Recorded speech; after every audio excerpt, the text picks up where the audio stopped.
ሰላም ጤና ይስጥልን ክቡራትና ክቡራን ተመልካቾቻችን ይህ ናሁ ቴሌቪዥን ነው። ለዛሬ ማክሰኞ ግንቦት 19 2017 ዓ.ም ያዘጋጀንላችሁን ስፖርታዊ ዜናዎቻችንን ከአሁን ሰዓት ጀምሮ ወደ እናንተ እናደርሳለን። አብራችሁን እንድትቆዩ የአክብሮት ግብዣችን ነው። ከዜናዎቹ ጋር ገዛኸኝ ዱላ ነኝ።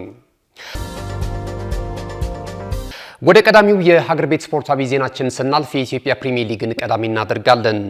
ወሳኝ ምዕራፍ ላይ የሚገኘው የኢትዮጵያ ፕሪሚየር ሊግ 2017 ዓ.ም የውድድር ዘመን የውድድር ዓመቱ ሊቋጭ 4 መርሃ ግብር ጨዋታዎች ብቻ ቀርተውታል።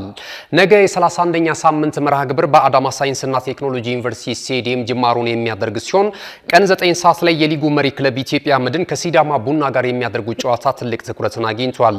በአሰልጣኝ ገብረመድህን ኃይሌ የሚመራው ኢትዮጵያ መድን የሊጉን የዋንጫ ክብር ለማሳካት ከፍተኛ ጥረት በማድረግ ላይ የሚገኝ ሲሆን አሁን ላይ ከተከታዩ ኢትዮጵያ ቡና እግር ኳስ ክለብ በ6 ነጥቦች ልዩነት 60 ነጥቦችን በመሰብሰብ በቀዳሚነት እየመራ ይገኛል። ተጋጣሚው ክለብ ሲዳማ ቡና በበኩሉ በውድድር ዓመቱ ጥሩ ጉዞን እያደረጉ ከሚገኙ ክለቦች መካከል አንደኛው ሲሆን አሁን ላይ በደረጃ ሰንጠረዡ 4ኛ ደረጃ ላይ ይገኛል። የሰበሰባቸውም ነጥቦች 46 ናቸው። ከዚህ አንጻር በሊጉ ሻምፒዮና ላይ ከፍተኛ ለውጥ ሊያደርግ ይችላል ተብሎ የተገመተውን ጨዋታ ሁለቱ ቡድኖች በነገው ዕለት ቀን 9 ሰዓት ላይ የሚያከናውኑ ይሆናል። አመሻሽ ላይ የሚደረገው የባህር ዳር ከተማና የአርባ ምንጭ ከተማም ጨዋታ እንደዚሁ ከፍተኛ ትኩረትን አግኝቷል። ባህር ዳር ከተማ አሁን ላይ 3ኛ ደረጃ ላይ የሚገኝ ሲሆን በውድድር ዓመቱ የሰበሰባቸው ነጥቦች ደግሞ 48 ሆኗል። በቀጣይ በዚህ ጨዋታ ላይ ከሚያደርገው እንቅስቃሴ ጎን ለጎን የተጋጣሚው ክለብ አርባ ምንጭ ከተማ እግር ኳስ ክለብ ወራጅ ቀጠናው አፋፍ ላይ መቀመጥ ደግሞ የበለጠ ለጨዋታው ትኩረት እንዲሰጥ ያደርገዋል ተብሎ ይገመታል። በዘንድሮ ዓመት ወደ ኢትዮጵያ ፕሪሚየር ሊግ ካደጉ ሁለት ክለቦች መካከል አንደኛው የሆነው አርባ ምንጭ ከተማ እግር ኳስ ክለብ 36 ነጥቦችን ሰብስቦ 13ኛ ደረጃ ላይ ተቀምጧል። ወደ አትሌቲክስ ስፖርታዊ ዜናችን አልፈናል። በትላንትናው ዕለት በደማቅ የመክፈቻ ስነ ስርዓት በኢትዮጵያ ስፖርት አካዳሚ መክፈቻውን ያደረገው 13ኛው የኢትዮጵያ ከ20 ዓመት በታችና 4ኛው ከ18 ዓመት በታች አትሌቲክስ ሻምፒዮና በዛሬው ዕለትም እጅግ በጣም ተጠባቂ በመሆኑ የፍጻሜና የማጣሪያ ውድድሮች ተከናውነውበታል። በተለይ በ10000 ሜትር የተደረገው የወንዶች የፍጻሜ ውድድር በርካታ የአትሌቲክስ ቤተሰብን ቀልብ ስቦ ነበረ። በሁለቱም የዕድሜ ካታጎሪ አዳጊና ወጣት አትሌቶችን ከፍተኛ ፉክክር እያስመለከቱበት የሚገኘው ይህ የወጣቶች አትሌቲክስ ሻምፒዮና የአትሌቲክስ ቤተሰቡን ትኩረት የሳቡ የፍጻሜ ውድድሮች በዛሬው ዕለትም ሲያስመለክቱን ውሏል። በዚህም መሰረት በሴቶች የዲስከስ ውርወራ የኢትዮጵያ ስፖርት አካዳሚዋ አትሌት ራይል ቶሎሳ 30 ሜትር ከ63 ሴንቲሜትር በመወርወር አሸናፊ ሆናለች። አትሌት ድግፌ ሹቤ ከኦሮሚያ ክልል እንዲሁም አትሌት አብረት ኃይሉ ከትግራይ ክልል ሁለተኛና ሶስተኛ በመውጣት የናስና የብር ሜዳሊያን የግላ ማድረግ ችሏል። በሌላ የፍጻሜ ውድድር በተወዳዳሪዎች በኩል ከፍተኛ ፉክክርን ያስመለከተው የወንዶች 10000 ሜትር የተከናወነ ሲሆን አትሌት ይበልጣል ጋሻውን ከአማራ ማረሚያ ስፖርት ክለብ 28:39:69 በሆነ ሰዓት በመግባት የወርቅ ሜዳሊያውን ማሸነፍ ችሏል። የሸገር ሲቲው አትሌት ለሚተሾመ በሁለተኝነት ውድድሩን አጠናቋል። አትሌት ፈይሳ ሙሉ ደግሞ 28:42:33 ከኢትዮ ኤሌክትሪክ ስፖርት ክለብ በመግባት በሶስተኝነት ውድድሩን ጨርሷል።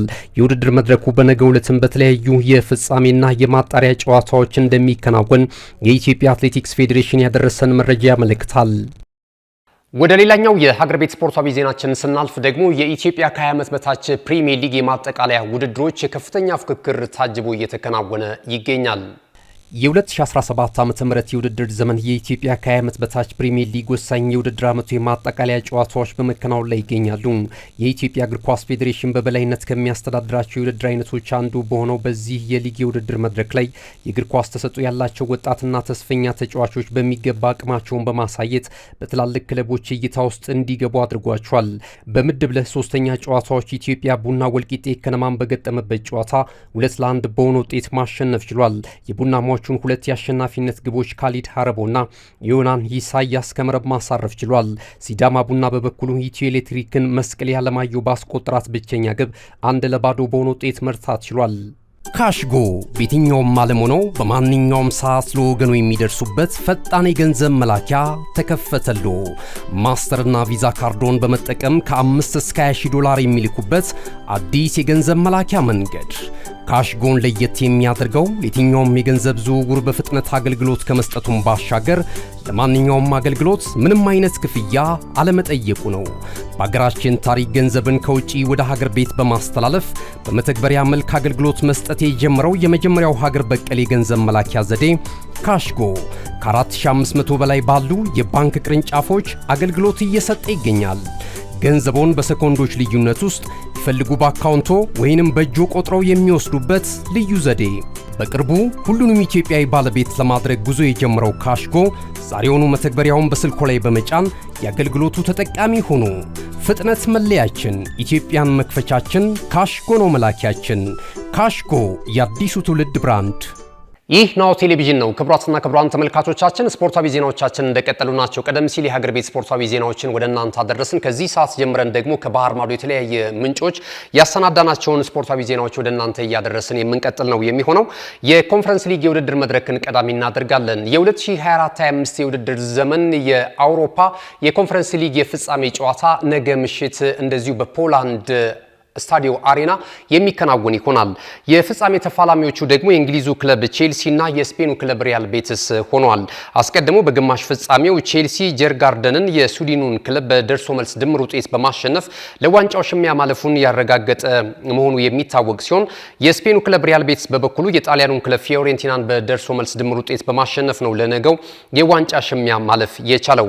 ሪያል ቤቲስ በተለይ አዳዲስ ተጫዋቾችን በግዢና በውሰት ያጠናከራቸውን ተጫዋቾች በመጠቀም ጥሩ የሚባል የኮንፈረንስ ሊግ የውድድር ዓመትን በማሳለፍ ላይ ይገኛል። በነገው የፍጻሜ ጨዋታ ላይም የአሰልጣኝ ኤንዞ ማሬስካው ቡድን ለቼልሲ ደጋፊዎች የዋንጫ ክብሩን ለመስጠት ተዘጋጅተናል ሲሉ ሐሳባቸውን ሰንዝረዋል።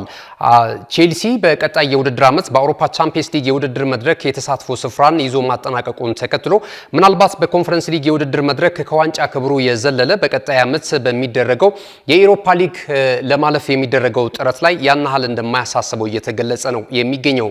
ነገ ምሽት 4 ሰዓት ላይ በሚደረገው የስታዲዮ አሬና የፍጻሜ የዋንጫ ጨዋታ ላይ ቼልሲ የበለጠ ግምት የተሰጠው ሲሆን ሪያል ቤቲስም በውድድር ዓመቱ አስደናቂ ጉዞም በማድረጉ የሁለቱ ቡድኖች የፍጻሜ ፍልሚያ ከፍተኛ ፉክክር ሊታይበት እንደሚችል ከወዲሁ የተለያዩ ምንጮች በመዘገብ ላይ ይገኛሉ።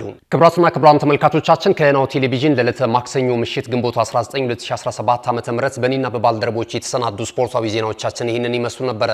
ስለተከታተላችሁ እናመሰግናለን። ዜናዎቹን ወደ እናንተ በማቅረብ ገዛኸኝ ዱላ ቆይታ አድርጌያለሁ። ቀሪ የናሁ ቴሌቪዥን መሰናዶች የሚቀጥሉ ይሆናል። በእያላችሁበት ቸር ጊዜ ይሆንላችሁ። እነሆ የምስራች የ10 አየር መንገድ የበረራ ትኬት ለውድ ደንበኞቹ በተቀላጠፈና አስተማማኝ በሆነ መንገድ እያቀረበ ያለው። በዚህም በደንበኞቹ የተመሰገነው ጉዞጎ አሁን ደግሞ ተደራሽነቱን በማስፋት ተጨማሪ ባንኮችን በማካተት ለውድ ደንበኞቹ የበለጠ አስተማማኝ ለመሆን ችሏል። የጉዞጎን አፕሊኬሽን ከአፕ ስቶር ወይም ከፕላይ ስቶር በማውረድ የመነሻና የመድረሻ ከተማዎትን መርጠው ዋጋ አወዳድረው የሀገር ውስጥም ሆነ ዓለም አቀፍ በረራ ማድረግ ካሰቡ የበረራ ትኬቶን ክፍያ በአቅራቢያው በሚገኙ ባንኮች አንድም በአካል በመሄድ ወይም በኦንላይን የክፍያ አማራጮች ክፍያዎትን በመፈጸም የበረራ ትኬቶን በእጅ ያስገቡ። ከዚህም በተጨማሪ እንደ ሁሉ ጊዜው ወደ ጉዞጎ የጥሪ ማዕከላችን 7473 በመደወል ከሙሉ የበረራ መረጃ ጋር የ24 ሰዓት የትኬት አገልግሎት ማግኘት እንደሚችሉ ስናበስሮ በታላቅ ደስታ ነው። ለበረራዎ ጉዞጎ።